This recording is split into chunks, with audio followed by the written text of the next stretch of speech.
ఆ రోజు జగన్మోహన్ రెడ్డిని బాగా ఇంకా మేలు జరుగుతుంది చంద్రబాబు నాయుడు అని వస్తే ఆ రోజు జగన్మోహన్ రెడ్డి గారు ఐఆర్ ఇచ్చారు, డిఎల్ ఇచ్చారు, అన్ని ఇచ్చారు. సంవత్సర కాలమైనా ఇంతవరకు జగన్మోహన్ రెడ్డి గారు వేసినటువంటి పిఆర్సీని అది మూలపడేశారు. కొత్త పిఆర్సీ వేస్తారనే ఉద్దేశంతో ఉద్యోగస్తులంతా కూడా ఎదురు చూస్తున్నారు. ఇంతవరకు పిఆర్సీ ఊసేలేదు.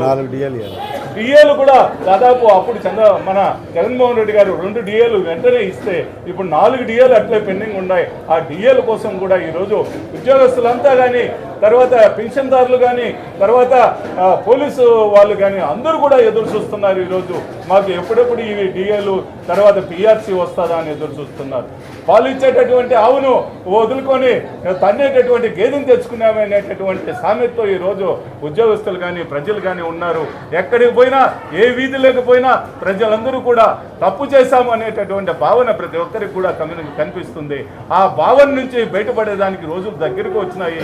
ఎప్పుడెప్పుడు ఏ ఎలక్షన్ వచ్చినా మేము మంచి చేసేదానికి ఓటు వేస్తామనేటటువంటి ప్రశ్చాత్తాపం ప్రజల్లో కనిపిస్తున్నది. కాబట్టి ఆ విధంగా 340 మందికి వచ్చినటువంటి అవి సవరించి వెంటనే అర్హులైనటువంటి అందరికీ రేపు 5వ తేదీ తప్పనిసరిగా వేయాల్సిందిగా మేమంతా ఒత్తిడి తెస్తున్నాం ప్రభుత్వం మీద.